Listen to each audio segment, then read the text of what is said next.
আসসালামু আলাইকুম আরহামতুল্লাহি আবরকাতুহু। জাতীয় বিশ্ববিদ্যালয়ের সামনে ভর্তি পরীক্ষা 25 তারিখ। যারা জাতীয় বিশ্ববিদ্যালয়ে ভর্তি পরীক্ষা দিবেন তাদেরকে সবাইকে স্বাগতম। আপনারা এই ক্লাসে এসেছেন এবং ক্লিক করেছেন মানে আপনারা ইনশাআল্লাহ নির্দ্বিধায় নিশ্চিন্তে এক্সাম দিতে পারবেন। একদম সবগুলোই কমন পারবেন ইনশাআল্লাহ। 100% না বললেও 99% নিশ্চয়তা দিতে পারি। কারণ আমরা যেগুলো পড়াবো সেগুলো থেকে আসার সম্ভাবনা বেশি পাবেন। আর আমাদের এখানে কোনো পেড কোর্স না, কোনো কিছু করতে হবে না। যদি আমাদের ক্লাসগুলো ধারাবাহিকভাবে করতে পারেন তাহলে কোনো পেড কোর্স, কোনো বই কিছুই কেনা লাগবে না। আমরা আজকে পড়ব বাংলা প্রথমের গদ্যাংশ, বাঙ্গালা নব্য লেখকদিগের প্রতিনিবেদন। এটি লিখেছেন বঙ্কিমচন্দ্র চট্টোপাধ্যায়। সো আমরা আজকে এটাই পড়ব। এই ধারাবাহিকভাবে আমরা যতগুলো আছে গদ্যাংশ সবগুলোই পড়ব। ধারাবাহিক ভিডিও আসবে। আজকে শেষ করব বাঙ্গালা নব্য লেখকদিগের প্রতিনিবেদন, এটা আজকে শেষ করব। আর এরপর ভিডিও আসবে গদ্যাংশ যতগুলো আছে সবগুলোই এভাবেই প্রত্যেকটা এতই ভিডিও আসবে, প্রত্যেকটা গদ্যাংশেই ভিডিও আসবে। ভিডিওগুলো পেতে হলে অবশ্যই সাবস্ক্রাইব করতে হবে এবং যারা পেজ থেকে দেখবেন তারা ফলো দিয়ে রাখবেন। তো চলুন, বেশি কথা হয়ে গেল, 1 মিনিটের মতো কথা হয়ে গেল, আমরা মূল আলোচনা চলে যাই, ক্লাসে চলে যাই। 1 নম্বর কি আছে? বঙ্কিমচন্দ্র চট্টোপাধ্যায়ের জন্ম মৃত্যু সাল কোনটি? এটি হবে 1838 থেকে 1894। তাহলে বঙ্কিমচন্দ্র চট্টোপাধ্যায়ের জন্ম মৃত্যু সাল কোনটি? 1838 থেকে 1894। 2 নম্বর যাই, কোনটি বঙ্কিমচন্দ্র চট্টোপাধ্যায় রচিত উপন্যাস নয়? এটি অবশ্যই চরিত্রহীন। কোনটি বঙ্কিমচন্দ্র চট্টোপাধ্যায় রচিত উপন্যাস নয়? চরিত্রহীন। 3 নম্বরে আমরা যাই, বঙ্কিমচন্দ্র চট্টোপাধ্যায় সাহিত্য চর্চা শুরু করেন কবিতার মাধ্যমে। বঙ্কিমচন্দ্র চট্টোপাধ্যায় সাহিত্য চর্চা শুরু করেন কিসের মাধ্যমে? কবিতার মাধ্যমে। 4 নম্বরে আমরা যাই, বঙ্কিমচন্দ্র চট্টোপাধ্যায় নিচের কোন পত্রিকার সম্পাদক ছিলেন? এটি অবশ্যই বঙ্গদর্শন। তাহলে বঙ্কিমচন্দ্র চট্টোপাধ্যায় নিচের কোন পত্রিকার সম্পাদক ছিলেন? বঙ্গদর্শন। এভাবেও আসতে পারে বঙ্গদর্শন পত্রিকার সম্পাদক কে ছিলেন? তাহলে তো অবশ্যই আমাদের কী হবে? বঙ্কিমচন্দ্র চট্টোপাধ্যায়। 2 পেলেই আমাদের মনে রাখতে হবে।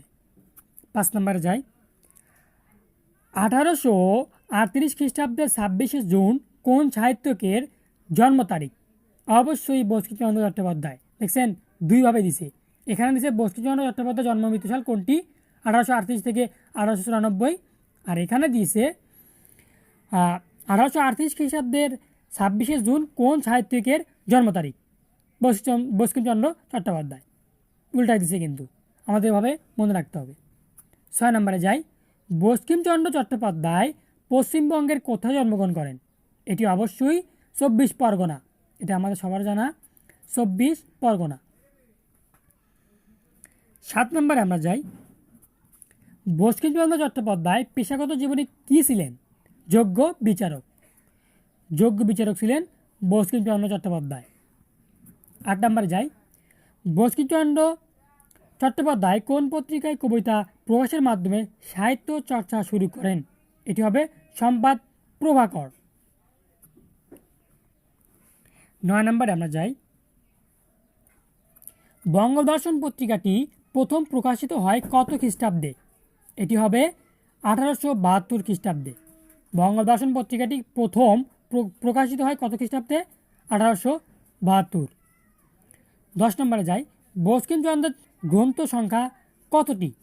অবশ্যই 34টি। এটি আমাদের জানা আছে। বঙ্কিমচন্দ্রের গ্রন্থ সংখ্যা কতটি? 34টি। বঙ্কিমচন্দ্র চট্টোপাধ্যায় রচিত প্রথম উপন্যাস কোনটি? এটি হবে ঘ নাম্বার দুর্গেশ নন্দিনী। এটি কী হবে? দুর্গেশ নন্দিনী। আমরা এবার যে 12 নম্বরে, বাংলা নব্য লেখকদিগের প্রতিনিবেদন রচনার শুরুতে লেখক কিসের জন্য লিখতে নিষেধ করেছেন? এটি হবে যশ। আমরা অলরেডি 12টা শেষ করে ফেলেছি। এবার আমরা যাব 13 নম্বরে। 13 নম্বর, লেখকের মতে লেখা ভালো হলে কোনটি নিশ্চিত খ্যাতি আপনি আসবে? মানে খ্যাতি আপনি আপনি আসবে। লেখকের মধ্যে লেখা ভালো হলে কোনটি নিশ্চিত? খ্যাতি আপনি আপনি আসবে। 14 নম্বরে যাই। আমাদের সাধারণ পাঠকের রুচি ও শিক্ষা বিবেচনা করে লোকরঞ্জন করা হলে রচনা কেমন হয়ে ওঠে? এটি হবে বিকৃত ও অনির্দিষ্টকর। বিকৃত ও অনির্দিষ্টকর। 15 নম্বরে আমরা যাই। আমাদের সাধারণ পাঠকের মনোরঞ্জন করে সাহিত্য রচনা করা হলে রচনা বিকৃত ও অনির্দিষ্টকর হয়ে ওঠে কেন?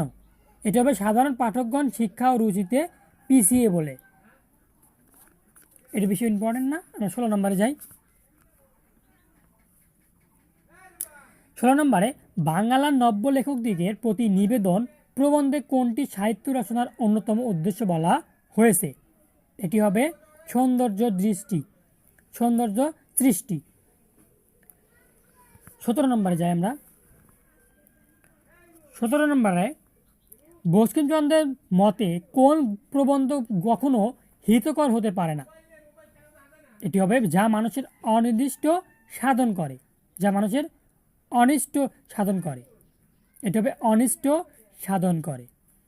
18 নম্বরে আমরা যাই। রচনা উৎকর্ষ সাধনের সময় নেওয়া হয়ে ওঠে না কাদের? যারা সাময়িক সাহিত্যে আগ্রহী, যারা সাময়িক সাহিত্যে আগ্রহী। 19 নম্বরে যাই। রচনায় লেখকের বিদ্যা প্রকাশের চেষ্টা পাঠকের জন্য কী হয়ে ওঠে? এটি হবে বিরক্তির। 20 নম্বর। বঙ্কিমচন্দ্র রচনায় লেখককে কোন ভাষার উদ্বৃত্তি ব্যবহারে নিরুৎসাহিত করেছেন? এটি হবে সাধু না, এটি হবে লেখকের অজানা ভাষার, লেখকের অজানা ভাষার।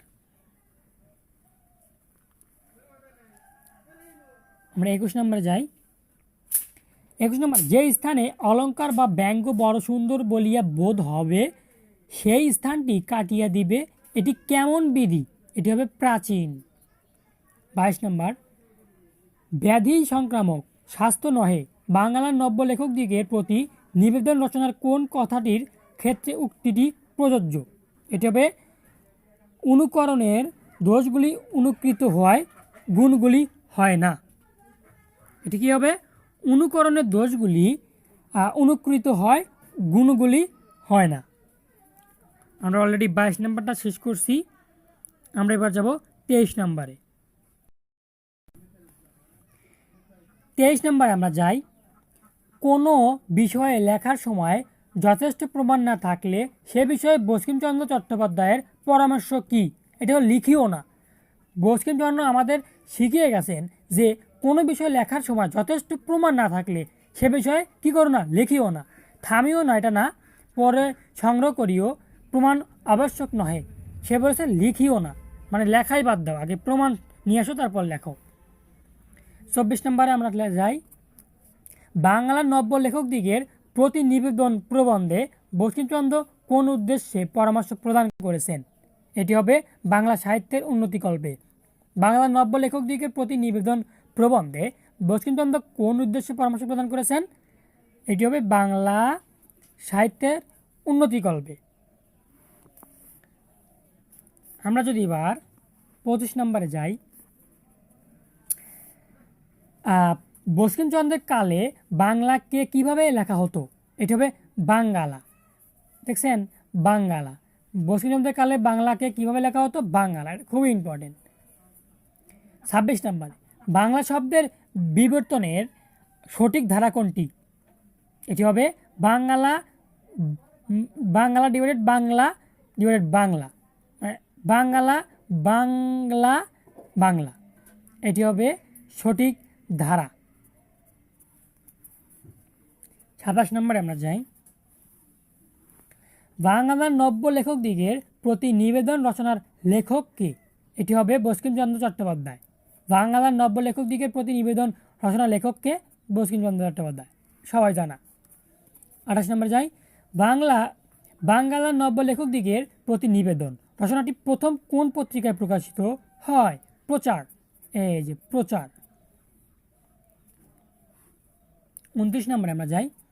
বাংলার নব্য লেখকদিগের প্রতি নিবেদন প্রবন্ধটি কত খ্রিস্টাব্দে প্রথম প্রকাশিত হয়? 1885। 30 নম্বর। বাংলার নব্য লেখকদিগের প্রতি নিবেদন প্রবন্ধটি কোন রীতিতে রচিত? এটি হবে সাধু রীতি। 31 নম্বরে যাই। বাংলার নব্য লেখকদিগের প্রতি নিবেদন রচনার লক্ষণীয় বিষয় কোনটি? এটি হবে চিন্তার মৌলিকত্ব। 32 নম্বরে যাই। বাংলার নব্য লেখকদিগের প্রতি নিবেদন রচনার ক্ষেত্রে কোনটি সত্য? এর ক নম্বর হবে এর সর্বকালীন বৈশ্বিক আবেদন রয়েছে। ক নম্বর কী হবে? এর সর্বকালীন বৈশ্বিক আবেদন রয়েছে। 33 নম্বরে আমরা যাই। বাংলা নব্য লেখকদিগের প্রতি নিবেদন রচনাটি লেখক কাদের উদ্দেশ্যে লিখেছেন? এটি হবে নবীন লেখক। এটি কি হবে? নবীন লেখক। 34 নম্বরে যদি আমরা যাই, 34 নম্বরে আছে বাংলার নব্য লেখকদিগের প্রতি নিবেদন রচনা পড়লে কি জানা যাবে? এটি অবশ্যই আদর্শ লেখক হওয়ার উপায়। আদর্শ লেখক হওয়ার উপায় জানা যাবে। তুমি এমনি একটা লিখবে তো লেখক হয়ে উঠবে না। এটা বাংলা নব্য লেখকদের প্রতি নিবেদন রচনা পড়লে আদর্শ লেখক হওয়ার উপায় তোমার আছে। 35 নম্বর। বাংলার নব্য লেখকদিগের প্রতি নিবেদন রচনা কোন ক্ষেত্রে সহায়ক হবে? এটি হবে মননশীলতা ও সৃজনশীলতার চর্চায়। এটি কী হবে? মননশীলতা ও সৃজনশীলতার চর্চায়। অলরেডি আমরা 35 নম্বর শেষ করছি, এখন আমরা 36 নম্বরে যাব। 36 নম্বরে আমরা যাই। 36 নম্বরে আছে রাজসিংহ উপন্যাসের লেখক কে? রাজসিংহ উপন্যাসের লেখক কে? এটি হবে বঙ্কিমচন্দ্র চট্টোপাধ্যায়। তাহলে বঙ্কিমচন্দ্র চট্টোপাধ্যায় কিন্তু রাজসিংহ উপন্যাসের লেখক। 37 নম্বরে যাই। অর্থের উদ্দেশ্যে লিখতে গেলে আমাদের কোন প্রবৃত্তি প্রবল হয়ে ওঠে? এটা হবে লোকরঞ্জন প্রবৃত্তি। 38 নম্বর আমরা যাই। বঙ্কিমচন্দ্রের মতে সাহিত্য রচনার উদ্দেশ্য কোনটি? এটা হবে মানব কল্যাণ। 39 নম্বর। মানব কল্যাণ ও সৌন্দর্য সৃষ্টি ব্যতীত অন্য উদ্দেশ্যে সাহিত্য রচয়িতাদের লেখক কাদের সাথে তুলনা করেছেন? যাত্রাওয়ালা। ঠিক আছে, যাত্রাওয়ালার সাথে তুলনা করেছেন লেখক। 40 নম্বরে যাই। সুতরাং তাহা একেবারেই পরিহার্য কোনটি? এটি হবে মানব কল্যাণ ব্যতীত ভিন্ন উদ্দেশ্যে সাহিত্য রচনা। মানব কল্যাণ ব্যতীত ভিন্ন উদ্দেশ্যে সাহিত্য রচনা। 41 নম্বরে আমরা যাই। লেখাকে কিছুকাল ফেলে রাখলে কি লাভ হয়? ভুল ত্রুটিগুলো নজরে আসে। লেখাকে কিছুকাল ফেলে রাখলে কী লাভ হয়? ভুল ত্রুটিগুলো নজরে আসে। 42 নম্বরে যাই। রচনার উৎকর্ষ সাধনের জন্য বঙ্কিমচন্দ্র চট্টোপাধ্যায়ের পরামর্শ কি? এটা হবে লেখার পর ত্রুটি সংশোধনে সময় নেওয়া। 43 নম্বরে যাই। বঙ্কিমচন্দ্র চট্টোপাধ্যায় কাব্য, নাটক ও উপন্যাস কত বছর ফেলে রেখেই সংশোধন করতে বলেছেন? এটি হবে 2-1। 44 নম্বরে যাই। প্রবন্ধে বিদেশি ভাষার উদ্বৃত্তির আধিক্য কোনটি প্রমাণ করে? এটি হবে বিদ্যা প্রকাশের চেষ্টা। 45 নম্বর। বঙ্কিমচন্দ্রের মতে কে শ্রেষ্ঠ লেখক? যার লেখায় মনের ভাব সহজে ফুটে ওঠে সেই হলো শ্রেষ্ঠ লেখক। 46 নম্বরে যাই।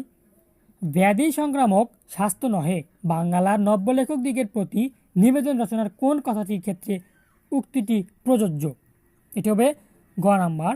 অনুকরণের দোষগুলো অনুকৃত হয়, গুণগুলো হয় না। 47 নম্বরে আমরা চলে এসেছি। 47 নম্বরে আছে কোনো বিষয় লেখার জন্য প্রমাণাদি সংগ্রহ ও সংরক্ষণ বিষয়ে বঙ্কিমচন্দ্রের পরামর্শ কি? এটি হবে খ নাম্বার। সব প্রমাণাদি হাতে থাকতে হবে। সব প্রমাণাদি হাতে থাকতে হবে। এই লাস্ট পর্যন্ত যারা ক্লাস করেছেন তাদেরকে একটা কথা বলবো। কথাটা হলো, আপনারা যদি বাংলার নব্য লেখকদিগের প্রতি নিবেদন এই গদ্যটি পড়েন, একদম রিডিং পড়েন, তারপর যদি আমার এই ক্লাসটা করেন আপনার একদম মুখস্থ হয়ে যাবে। আর এরপর আসবে আমাদের ধারাবাহিকভাবে গদ্যাংশ আরও আসবে। তাই ক্লাসগুলো পেতে হলে অবশ্যই সাবস্ক্রাইব করবেন, অল বাটন করে রাখবেন। আর ফেসবুক পেজ থেকে যারা দেখবেন তারা অবশ্যই ফলো দিয়ে রাখবেন। সব ভালো থাকবেন, সুস্থ থাকবেন। আসসালামু আলাইকুম।